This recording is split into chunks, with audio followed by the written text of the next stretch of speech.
Good morning students. मैं आपके सामने हाजिर हूँ प्रश्नावली 3 मैट्रिक्स, जिसमें कल अपन ने किया था वर्ग आव्यूह तक किया था।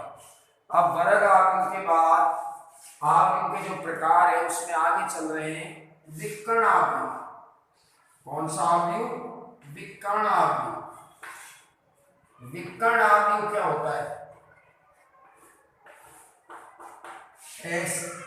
ऐसा वर्ग आव्यूह। इसका मतलब ध्यान देना, यहाँ पर जो मैंने वर्ग आव्यूह लिखा है इसका मतलब यह है कि विकर्ण आव्यूह तभी बनेगा जब पहले वो वर्ग आव्यूह होगा। मतलब विकर्ण आव्यूह का वर्ग आव्यूह होना बहुत ही जरूरी है। मतलब विकर्ण आव्यूह का जो विकर्ण आव्यूह की जो उत्पत्ति है वो वर्ग आव्यूह से हुई है। मतलब यदि आव्यूह वर्ग नहीं है तो वो विकर्ण आव्यूह भी नहीं होगा। विकर्ण आव्यूह का वर्ग आव्यूह होना जरूरी है। तो ऐसा वर्ग आव्यूह जिसके मुख्य विकर्ण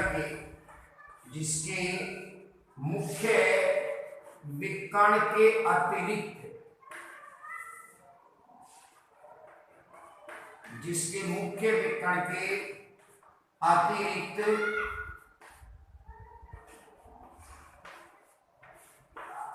शेष सभी अवयव शून्य हो। शेष सभी अवयव शून्य हो, विकर्ण आव्यूह कहलाता है।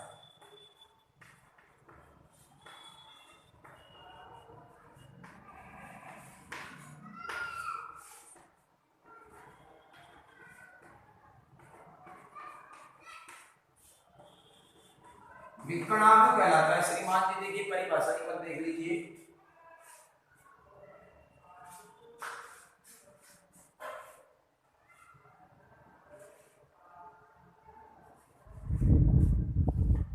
जैसे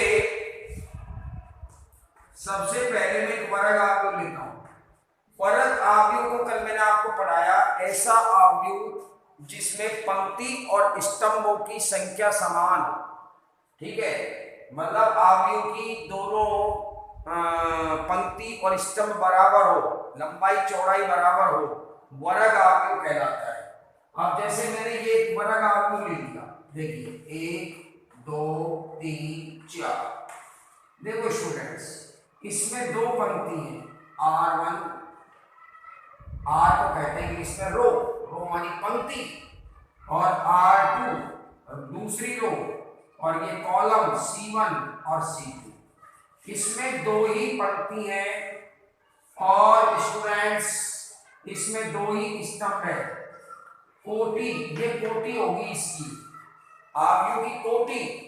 तो देखिए यहाँ दो पंक्ति दो स्तंभ, तो आव्यूह की कोटि हो गई 2 गुणा 2। मतलब ये ध्यान करना कि कोटि में पहले पंक्तियों की संख्या लिखते हैं और स्टूडेंट्स फिर स्तंभों की संख्या लिखते हैं। ये कोई हमारा मैट्रिक्स है, तो ये वर्ग मैट्रिक्स है, एक वर्ग मैट्रिक्स है। अब इस वर्ग मैट्रिक्स, ये वर्ग मैट्रिक्स आपका, ये वर्ग मैट्रिक्स विकर्ण आव्यूह कब बनेगा? ये इसमें मुख्य विकर्ण होते हैं, ये ध्यान रखना, इसको मुख्य विकर्ण कहते हैं। मुख्य विकर्ण ये पार्श्वीय विकर्ण होते हैं, पार्श्वीय विकर्ण, ये पार्श्वीय विकर्ण, ये वाला, ये मुख्य विकर्ण होता है। मुख्य विकर्ण के अलावा, मतलब इन दोनों के अलावा ये जो दोनों से अवयव बचे, अगर मैं इनकी जगह 2 और 3 की जगह 0 लिख दूं, शून्य कर दूं, तो वर्ग तो विकर्ण आव्यूह की परिभाषा संतुष्ट हो जाती है। ये मुख्य विकर्ण है। तो इस A से A बराबर अपना हो गया 1 और 4 मुख्य विकर्ण है।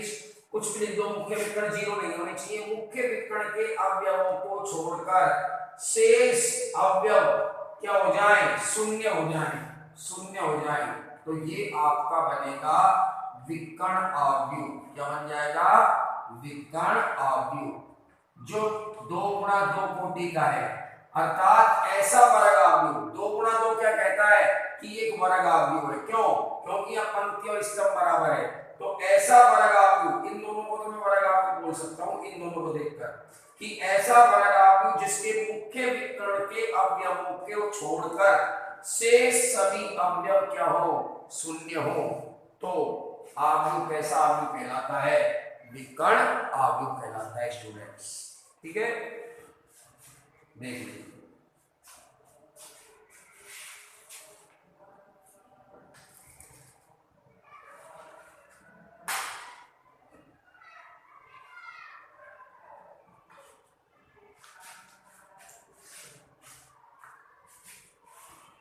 आइए स्टूडेंट्स, अब पढ़ते हैं अदिश अवयव।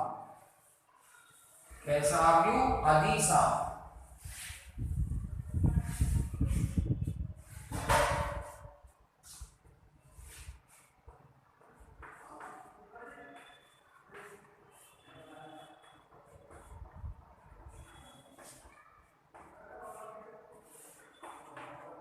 देखिए, अदिश अवयव क्या होता है?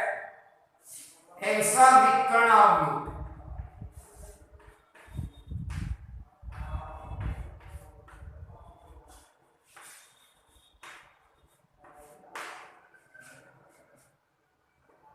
जिसके मुख्य विकर्ण के अवयव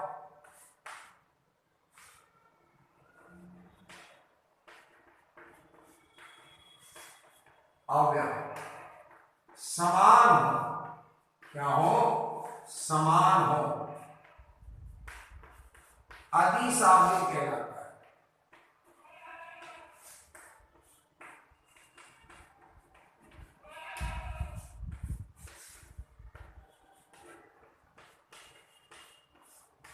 देखिए स्टूडेंट्स, ऐसा विकर्ण अवयव जिसके मुख्य विकर्ण के अवयव समान हो, अदिश अवयव कहलाता है। देखिए, परिभाषा के अनुसार अदिश अवयव के लिए पहले उस अवयव का विकर्ण अवयव होना आवश्यक है। तो मैं पहले एक विकर्ण अवयव लिख लेता हूं।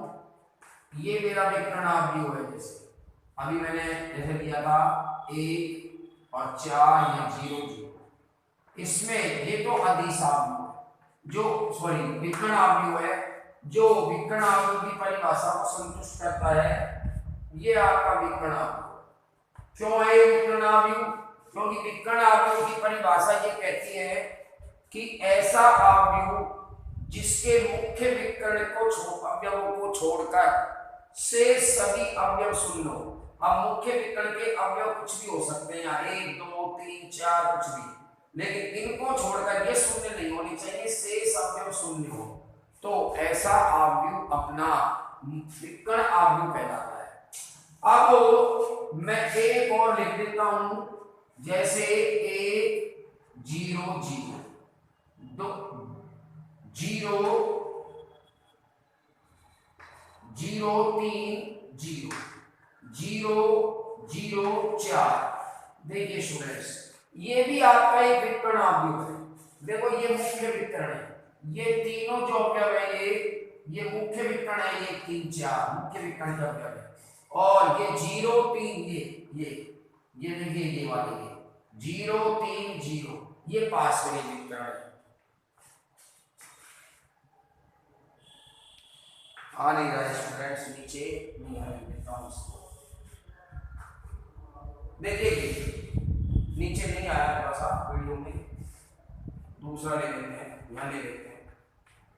ये 2 × 2 का है, 3 × 3 का ले रहा हूं। जैसे आपने लिया यहाँ पर मैट्रिक्स 2 0 0 0 3 0 0 0 4। देखिए स्टूडेंट्स, अब अपना ये है, इसके ये मुख्य विकर्ण है 2 3 4, ये मुख्य विकर्ण है स्टूडेंट्स। और 0 3 0, देखो ये ध्यान देना, मेरा चौक कहां चल रहा है। 0 3 0 ये पार्श्विक विकर्ण है, 2 3 4 ये मुख्य विकर्ण है। मुख्य विकर्ण के तीनों इन अवयवों को छोड़कर, ये देखो तीनों शून्य नहीं है, बाकी शेष सभी अवयव शून्य हैं, तो ये हो गया आपका 3 गुणा 3 का विकर्ण अवयव हो गया। कैसा हो गया स्टूडेंट्स? विकर्ण अवयव हो गया। क्या हो गया? 3 गुणा 3 का क्या हो गया? तो 1 2 और ये 3 पंक्ति है इसमें, 1 2 3 स्तंभ है, तो पहले पंक्ति कोटि में और फिर स्तंभ, मतलब इस अवयव की कोटि 3 गुणा 3 की है, तो ये वर्ग अवयव है और द्रव्य अवयव भी है। और वर्ग अवयव क्यों है? क्योंकि इसमें पंक्ति और स्तंभ समान है। अब ये विकर्ण अवयव क्यों है? क्योंकि मुख्य विकर्ण के अवयवों को छोड़कर, मतलब 2 3 4 को छोड़कर शेष सभी अवयव क्या है? शून्य है।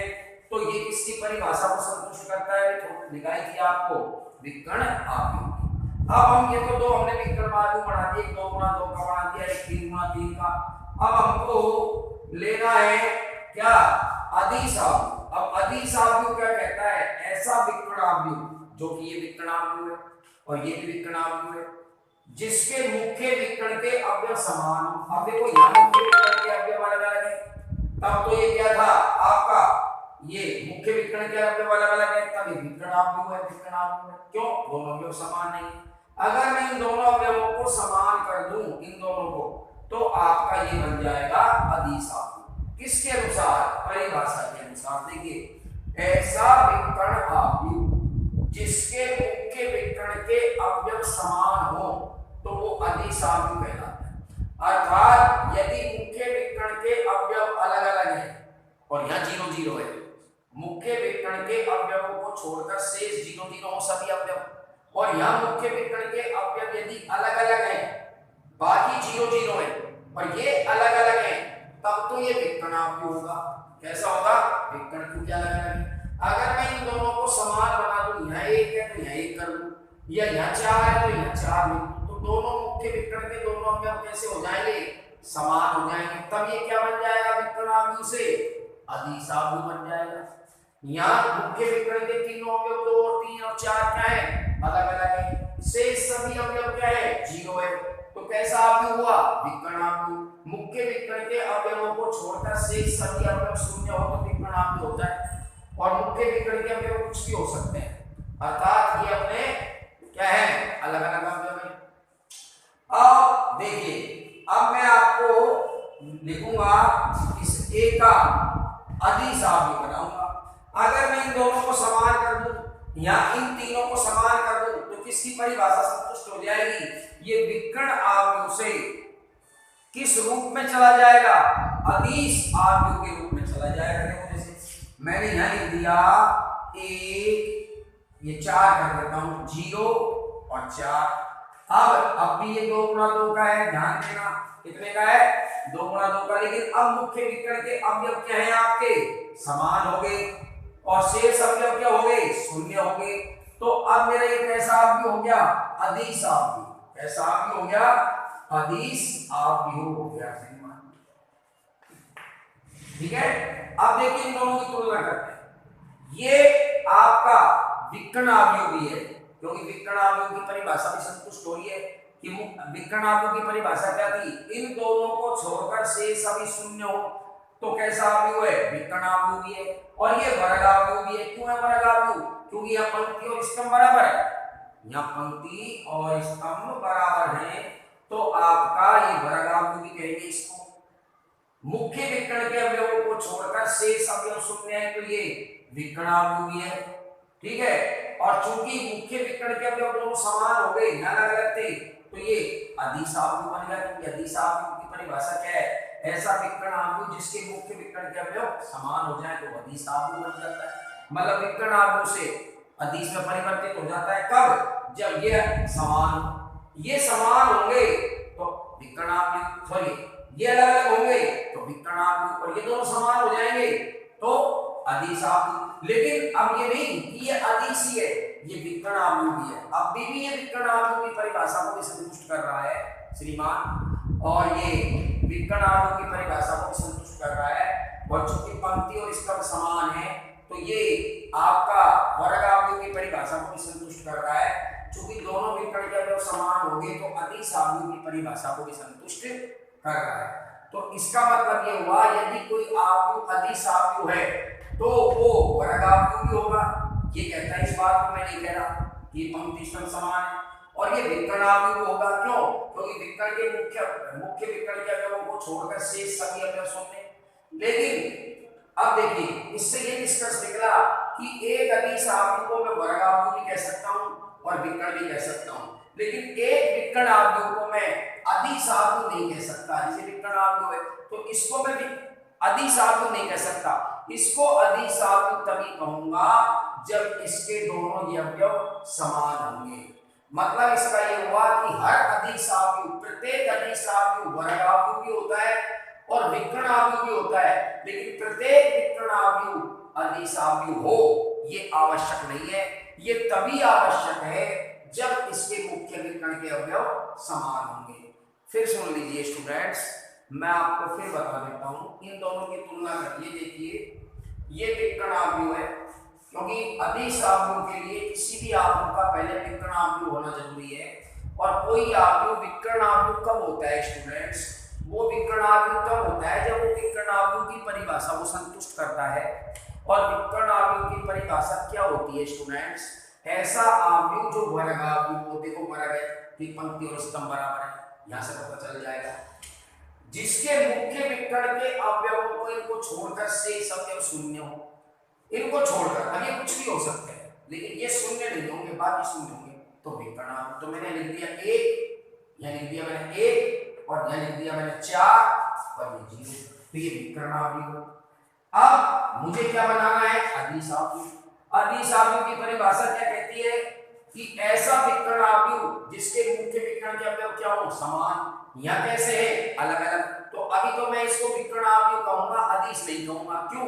क्योंकि दोनों अवयव अलग अलग हैं। अगर इन दोनों को मैं समान कर दूं, यहाँ 4 कर दूं, यहाँ 4 कर दूं, तो अब ये क्या बन गया? अब ये क्या बन गया? अब ये बन गया आपका दोनों समान होने पर अदिश अवयव। अब दोनों की तुलना कर लीजिए। ये अदिश अवयव है तो इस अदिश अवयव को मैं वर्ग अवयव भी कहूंगा। क्यों? क्योंकि यहाँ पंक्ति और स्तंभ बराबर है। तो ये कोटि ये बताती है कि ये पंक्ति और स्तंभ बराबर है, तो ये वर्ग अवयव की परिभाषा को भी संतुष्ट कर रहा है। वर्ग अवयव की परिभाषा क्या है कि भाई पंक्ति और स्तंभ बराबर हो किसी मैट्रिक्स के अवयव के, तो मैं उसको वर्ग अवयव कहूंगा। अब यहाँ मुख्य विकर्ण के अलावा शेष अवयव शून्य है, तो ये विकर्ण अवयव की परिभाषा को संतुष्ट कर रहा है। अब चूंकि दोनों अवयव समान है मुख्य विकर्ण के लिए, अदिश अवयव की परिभाषा को भी संतुष्ट कर रहा है। इसका मतलब ये हुआ यदि एक अवयव अदिश है तो वो वर्ग भी होगा और विकर्ण अवयव भी होगा। लेकिन इसका मतलब एक अदिश अवयव को, मतलब प्रत्येक अदिश अवयव को मैं वर्ग अवयव भी कह सकता हूँ और विकर्ण अवयव भी कह सकता हूँ, लेकिन प्रत्येक विकर्ण अवयव को मैं अदिश अवयव नहीं कह सकता। ठीक है? क्यों नहीं कह सकता? जब तक ये दोनों अवयव समान नहीं होंगे तब तक मैं इसको अदिश अवयव नहीं कह सकता। मेरे दोनों अवयव समान होंगे तब मैं इसको अदिश अवयव कह सकता हूं। तात्पर्य ये निकला निष्कर्ष कि प्रत्येक विकर्ण अवयव अदिश अवयव हो ये आवश्यक नहीं है। ये आवश्यक होगा लेकिन कब? जब मुख्य विकर्ण के अवयव बराबर होंगे। लेकिन प्रत्येक अदिश अवयव हमेशा विकर्ण अवयव भी होता है और वर्ग अवयव भी होता है। ये आवश्यक है। क्या चीज आवश्यक है? कि प्रत्येक अदिश अवयव विकर्ण अवयव भी कहलाता है और वर्ग अवयव भी कहलाता है। लेकिन प्रत्येक विकर्ण अवयव को मैं अदिश अवयव कहूं ये हमेशा आवश्यक नहीं है। तो यह आवश्यक कब होगा? जब उसके विकर्ण अवयव के मुख्य विकर्ण के अवयव कैसे हो जाएंगे? समान हो जाएंगे। ओके स्टूडेंट्स,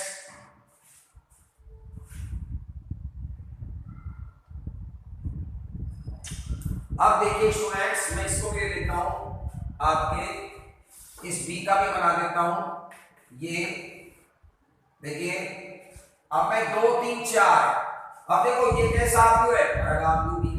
और विकर्ण भी है कि मुख्य विकर्ण के तीनों अवयवों को छोड़कर शेष सभी क्या है? शून्य है।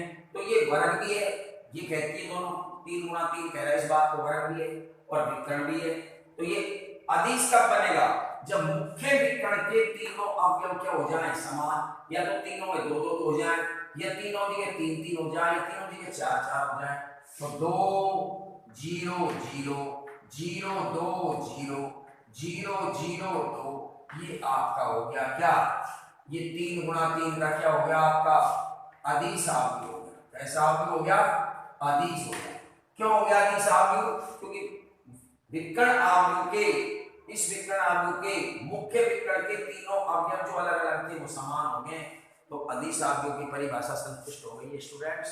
ये मैंने आपको बता दिया है अदिश आव्यूह, विकर्ण आव्यूह, वर्ग आव्यूह। अब इसके बाद अपन चलते हैं इकाई आव्यूह। क्या चलते स्टूडेंट्स, इकाई आव्यूह, ठीक है, जिसको हम कहते हैं identity unit matrix. Identity unit matrix, unit matrix भी कहते हैं जिसको हम।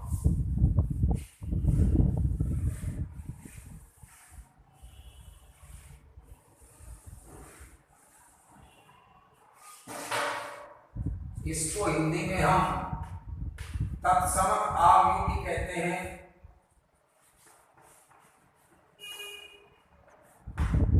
और दूसरा नाम इसका इकाई आव्यूह भी होता है। देखिए, ऐसा अदिश आव्यूह, ऐसा अदिश आव्यूह जिसके मुख्य विकर्ण की, जिसके मुख्य विकर्ण की सभी अवयव इकाई हो। इकाई का मतलब एक हो।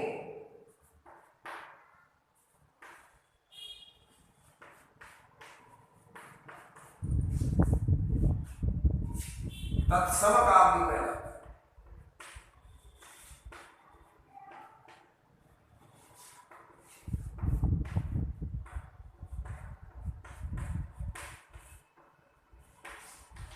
इसे कैपिटल आई से, क्योंकि इंग्लिश में तत्समक को हम आइडेंटिटी कहते हैं, आइडेंटिटी।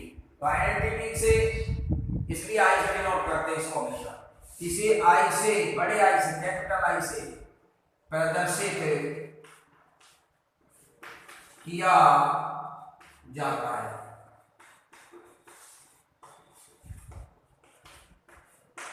देखिए स्टूडेंट्स, परिभाषा अदिश आव्यूह होना चाहिए। अब अदिश आव्यूह क्या होता है, विकर्ण आव्यूह। तो आपका ऐसा अदिश आव्यूह, अदिश आव्यूह की क्या परिभाषा है, ऐसा विकर्ण आव्यूह जिसके मुख्य विकर्ण के अवयव क्या हो, जिसके मुख्य विकर्ण के अवयव क्या हो, समान। तो ये मुख्य विकर्ण के मैंने अवयव क्या कर दिए, समान। ये लो मैंने अभी दिया था 0 2 0 0 0 2, ये मेरा अदिश आव्यूह। कैसा है, अदिश आव्यूह। क्यों है अदिश आव्यूह, क्योंकि 3 गुणा 3 का ये वर्ग आव्यूह भी है, ये विकर्ण भी है। मुख्य विकर्ण का मैं छोड़कर शेष सभी अवयव क्या है, शून्य। और ये अदिश आव्यूह भी है, क्यों, क्योंकि मुख्य विकर्ण के तीनों अवयव समान है। अब वो कह रहा है कि अदिश आव्यूह भी अदिश हो गया जिसके मुख्य विकर्ण के अवयव समान, यहाँ तो समान है, वो क्या कह रहा है, समान नहीं, इकाई हो। क्या हो, इकाई हो। तो इकाई के लिए अपन क्या करेंगे, इकाई के लिए अब ये आई बन जाएगा, आई मैट्रिक्स, आइडेंटिटी। कब, जब अपने तीनों मुख्य विकर्ण के तीनों अवयव क्या बन जाएंगे, इकाई। इकाई का मतलब क्या हो जाएंगे आपके, इकाई का मतलब हो जाएंगे आपके 1 0 0 0 1 0 0 0 1। ये 3 गुणा 3 का, ये 3 गुणा 3 का हमारा स्टूडेंट्स, ये हमारा 3 गुणा 3 का इकाई सदिश है, तत्समक आव्यूह है। क्यों, क्योंकि इसने किसकी परिभाषा को संतुष्ट किया है, इसने यहाँ पर ये हो गया आपका इकाई आव्यूह या तत्समक आव्यूह हो गया। कैसा आव्यूह हो गया, तत्समक आव्यूह हो गया। अब चूंकि ये 3 गुणा 3 कोटि का है तो इसको I3 से भी डिनोट किया जाता है। I3 का मतलब 3 गुणा 3 का। फिर देख लीजिए एक ऐसा अदिश अवयव जो ए अदिश अवयव ले लिया जिसके मुख्य विकर्ण के अवयव समान है, शेष सभी अवयव 0 अदिश अवयव होता है। इस यदि किसी अदिश अवयव के सभी अवयव इकाई हो जाएं, मतलब जो यह तीनों अवयव समान थे, 2 2 थे, चाहे 3 3 थे, 4 4 थे, की जगह 1 1 लिखा जाए हमेशा, तो ये अदिश अवयव से किसमें बदल जाता है, तत्समक अवयव में परिवर्तित हो जाता है। इसको मैं 3 गुणा 3 कोटि का क्या कहूंगा, तत्समक अवयव कहूंगा। इसको हम I3 से डिनोट करते हैं, 3 गुणा 3 का है। अगर 2 गुणा 2 कोटि का है, 1 0 0 1, ये अब देखो मुख्य विकर्ण के अवयव इकाई ये दोनों 1 1 है, तो ये भी आपका I हो गया। अब 2 गुणा 2 कोटि का है तो इसे मैं I2 से प्रदर्शित कर सकता हूँ, I2 से लिख सकता हूँ। ओके स्टूडेंट्स, ठीक है, आज इतना ही। Okay thanks. इनको पढ़ते रहना क्योंकि इनका उपयोग आगे प्रश्नावली में होगा, ये चीज हमारी समझ में आनी चाहिए। Okay students, thanks.